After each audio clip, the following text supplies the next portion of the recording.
CMR shopping mall biggest festive ధమాకా గంటకు బహుమతులు గెలుచుకోండి. నమస్తే, నేను Keshav. Welcome to Suman TV. హస్తినలో ఏపీ సీఎం టూర్ సక్సెస్ఫుల్ ఫలితాలను ఇస్తుంది. పోలవరానికి చాలా రోజుల తర్వాత 2800 కోట్ల రూపాయలని కేంద్ర ప్రభుత్వం రిలీజ్ చేసింది. అలాగే అనేక పెండింగ్ ప్రాజెక్ట్స్ పైన ఏపీ సీఎంకి ఎలాంటి హామీలు దక్కాయి, ఈ అంశం పైన విశ్లేషణ చూద్దాం. మనతో పాటు చంద్ర శ్రీనివాస్ గారు, పొలిటికల్ అనలిస్ట్ ఉన్నారు.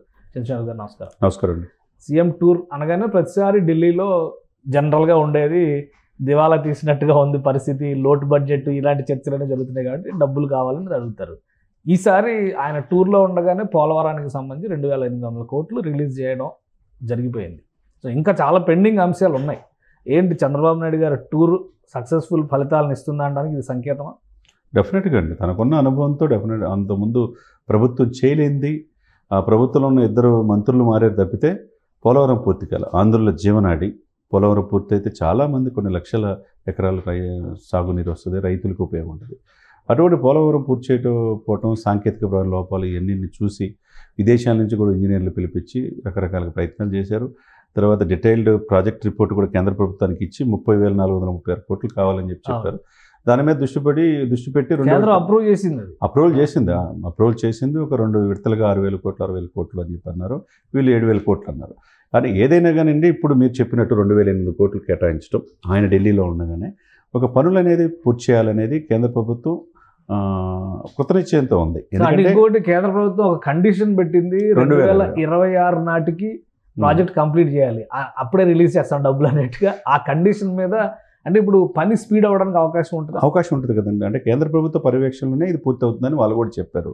అందులో బీజేపీ కూడా బాధ్యత ఉంది ఆంధ్రప్రదేశ్లో, కాబట్టి వాళ్ళకి పేరు వస్తుంది. కాబట్టి ఏదో ఒక డేట్ పెట్టుకోవాలి, ఈ టైం బౌండ్ లోపు పూర్తి చేయాలని ఉంటే తప్పితే అది ముందుకెళ్ళాలి. కానీ సాధ్యం అంటారా? 2026 అంటే యావరేజ్గా 2 ఏళ్ళ టైం అనుకుందాం. లాస్ట్ టైం పాపం ఇరిగేషన్ మినిస్టర్గా ఉన్న అంబటి రాంబాబు గారు అసలు ఎప్పటికి అయిద్దో కూడా చెప్పలేమని చెప్పని ఒక మాట అన్నారు. ఆ ప్రాజెక్టులో చాలా గందరగోళం జరిగింది. డయాఫ్రమ్ వాళ్ళు దెబ్బతినడం వలన మళ్ళీ మొత్తం రీస్ట్రక్చర్ చేసుకోవాల్సిన పరిస్థితి కనిపిస్తుంది. ఇప్పుడు అవన్నీ ఓవర్కమ్ అయినట్టేనా, లేదా ఇవి జస్ట్ రాజకీయ ప్రకటనలు, పరస్పర విమర్శల కింద చూడండి? ఇప్పుడు గత ప్రభుత్వంలో అనిల్ కుమార్ యాదవ్ వచ్చిన తర్వాత ఇమీడియట్గా 2023 కల్లా అయిపోద్ది. 2020కి అన్నాడు, 2020కి అయిపోయింది నాకు తెలిసి. ఎందుకంటే ఆయన ఉన్నది 2 ఏళ్లే కదా, తర్వాత మళ్ళీ ఈయన వచ్చారు. సరే, ఆయన పోయాడు, ఈయన వచ్చాడు. రాంబాబు గారికి అయితే అది పూర్తి అసలు అవగాహన కూడా లేదు, లేకుండా ఇది ఎప్పుడు పూర్తి అయితే తెలియదు అన్నాడు. సరే, ఎక్కడ లోపం జరిగింది, డయాఫార్మ్ వాల్ ఏంటి, టెక్నికల్ ప్రాబ్లమ్స్ ఏంటి, విదేశాల నుంచి ఇంజనీర్లు పిలిపించారు. ఒక పర్ఫెక్ట్ ఇదనేది అర్థమైపోయింది. స్ట్రాటజిక్ ప్లాన్ అప్లై చేస్తుంది. అది పూర్తి అయితేనే కదా పేరు వచ్చేది కూటమికి. వాళ్ళు చేయలేంది వీళ్ళు చేసినప్పుడే ప్రజల్లో పేరు వస్తుంది. లేకపోతే వీళ్ళు కూడా వాళ్ళలాగా అని చెప్పేసి భావన ఉంటుంది. ఇక్కడ కేంద్ర ప్రభుత్వంలో కూడా ఇదే మిత్రపక్షం బీజేపీ అధికారంలో ఉండటం, ఇక్కడ పవన్ కళ్యాణ్ గారు కావచ్చు, సీఎం గారు కావచ్చు, తనకున్న వాళ్ళిద్దరికున్న ఇదితో, ఆ ర్యాపోతో ఎప్పటికప్పుడు బడ్జెట్లో మనం చూసాం 15,000 కోట్లు కేటాయించారు, రాజధాని కూడా కేటాయించారు. అంటే ఏంటి, మేము ఉన్నామనే భరోసా ఎప్పుడు లేని విధంగా గత 5 సంవత్సరాలు మనం చూడండి. ఈ మధ్య కాలంలో ఈ 3 నెలల్లోనే చూసాం. కాబట్టి ఆంధ్రప్రదేశ్ మీద ఒక చూపు అయితే కేంద్ర ప్రభుత్వం సకాలంలో పోలవరం కావచ్చు, అమరావతి రాజధాని విషయంలో కావచ్చు, మేము ఉన్నాం అనేది భరోసా ఇస్తున్నారు. వీటితో పాటు అనేక పెండింగ్ ప్రాజెక్టులు ఉంటాయి.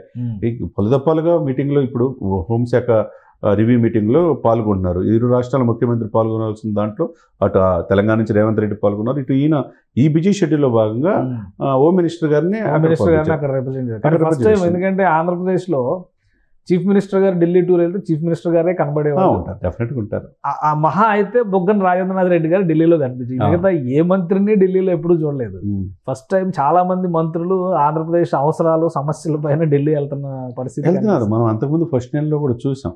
ఇప్పుడు సత్యకుమార్ గారు వెళ్ళారు, వైపేమో మిగతా మంత్రులు, రవీంద్ర గారు అందరూ వెళ్ళారు. అంటే ఎవరి పని కేశవ్ అంటే ఆర్థిక శాఖ కాబట్టి తప్పదు వెళ్ళాలి. ఇక్కడ ఏంటంటే క్లియర్గా ఉంది వీళ్ళ ఆలోచన ఏంటి, ఆంధ్రప్రదేశ్లో ఏం చేస్తున్నాం, ఎందుకు అప్పులమైపోయింది. 2.5 లక్షల కోట్ల అప్పు నుంచి దాదాపు 8 లక్షల కోట్ల అప్పు పెరిగిపోయింది. అంటే 10.5 లక్షల కోట్ల అప్పు ఉంది.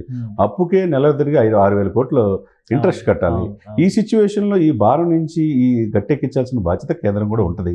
కాబట్టి వాళ్ళు సానుకూలంగా వీళ్ళు అడిగిందే తనువుగా వాళ్ళు నిధులు కూడా కేటాయించడం. మొన్న వరదలు ముంపు గురైతే ఇమ్మీడియట్గా వాళ్ళు కూడా కేంద్ర ప్రభుత్వం సహాయం 1,000 కోట్ల సహాయం ఇచ్చారు. అవసరమైతే బోట్లు పంపించారు, ఫ్లైట్లు, హెలికాప్టర్లు పంపించారు. వాళ్ళకి కావాల్సిన అన్ని కూడా చేశారు. సో ఇప్పుడు ఈ ఢిల్లీ టూర్లో ఇంకా చాలా సమస్యలు ఉన్నాయి, ఆర్థిక పరమైన అంశాలు. పోలవరం ఒక మెయిన్ ఆస్పెక్ట్, రెండవది కీలకమైంది రాజధానికి సంబంధించి వరల్డ్ బ్యాంక్ అప్పు ఇవ్వడానికి సంబంధించి కౌంటర్ గ్యారంటీ కేంద్ర ప్రభుత్వం ఇస్తుంది అనేది. తర్వాత రైల్వే జోన్, తర్వాత పెండింగ్ ప్రాజెక్టులు చాలా ఉన్నాయి. సో వీటన్నిటికీ సంబంధించి చంద్రబాబు నాయుడు గారి రాష్ట్రానికి తీపి కబుర్లు చెప్పేటువంటి పరిస్థితి ఉంది. డెఫినెట్గా చెప్తారు, ఎందుకంటే ఆయనకి ఉన్న ర్యాపో కావచ్చు, వాళ్ళిద్దరి మధ్య అనుభవం ఉంది, 4.5 దశాబ్దాల అనుభవం. ముఖ్యమంత్రిగా 14 సంవత్సరాలు చేశాడు. ఈ రాష్ట్రానికి ఏం కావాలో ఆయన తెలుసు. కాబట్టి మీరు అన్నట్టు రైల్వే జోన్ తీసుకురావాల్సిందే, అది ఎప్పటి నుంచో సమస్య. రైల్వే జోన్ డిసెంబర్లో భూమి పూజ కూడా చేస్తా ఉన్నారు. భోగవరం ఇంటర్నేషనల్ ఎయిర్పోర్ట్ అని చెప్పేసి ఒకటి ఉంది. తర్వాత సీ కోస్ట్ సముద్ర తీర ప్రాంతం, గుజరాత్ తర్వాత అంత ప్రాంతం ఉంది. ఫుడ్ ప్రాసెసింగ్ యూనిట్స్ కూడా శాంక్షన్ చేయించుకోవాలా. తర్వాత టూరిజం కూడా డెవలప్ చేసుకోవాలా. గోదావరి జిల్లాలో మనం కోనసీమని ఎటు కేరళను తలపిస్తాయి, మన టూరిజం డెవలప్ చేసుకోవాలా, ఎంప్లాయ్మెంట్ కలిగించాలా, అనేకమైన బాధ్యతలు ఈ ప్రభుత్వం మీద ఉన్నది. అంత తేలిక కాదు. కాబట్టి సకాలంలో కేంద్ర ప్రభుత్వం కూడా సానుకూలంగా స్పందిస్తే ఇమీడియట్గా ఈ యొక్క ఏదైతే పెండింగ్ సమస్యలు ఉన్నాయో గత 5 సంవత్సరాల్లో చేయలేని నాయకత్వం మరి ప్రత్యేక హోదా గురించి గట్టిగా అడుగుతున్నారు. ప్రత్యేక హోదా గురించి కూడా డిమాండ్ చేస్తారు. మరి మెడల్ వంచి తీసుకొస్తామని 22 మంది ఎంపీలు ఇస్తారని చెప్పన్నారు. ఏ మెడల్ వంచకుండానే వాళ్ళు 151 నుంచి 11 వీళ్ళు వచ్చారు. 11 సీట్లకు పరిమితం అయిపోయారు. ఇప్పుడు 11 సీట్లు కూడా కాదు, ఒకటికే పరిమితం చేస్తారని పవన్ కళ్యాణ్ గారు అన్నారు. ఇప్పుడు వాళ్ళు ఏం అడుగుతారు, అడిగితే వాళ్ళేం చేసే పరిస్థితి ఉంది. ఇప్పుడు అధికారంలో ఉంది, సఫిషియెంట్ 164 సీట్లు ఉన్నాయి, 21 మంది ఎంపీలు ఉన్నారు.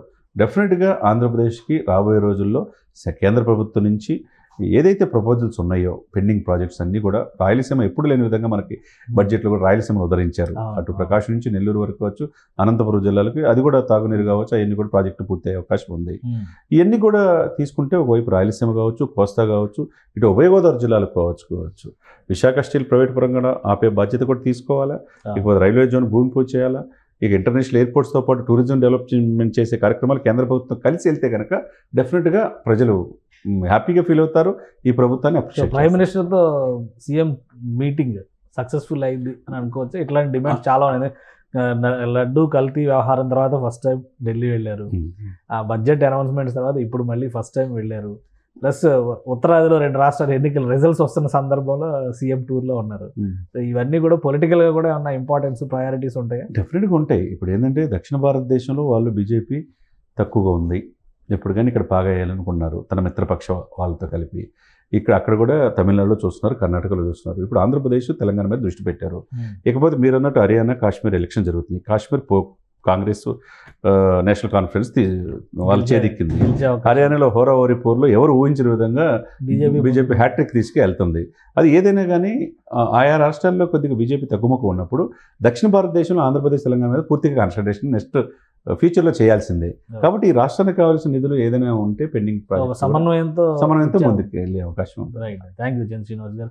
ఇదే ఢిల్లీలో ఏపీ సీఎం టూర్ ఖచ్చితంగా సత్ఫలితాలను ఇస్తుంది. అలానే పోలవరానికి సంబంధించి ఫండ్స్ రిలీజ్ అయినాయి.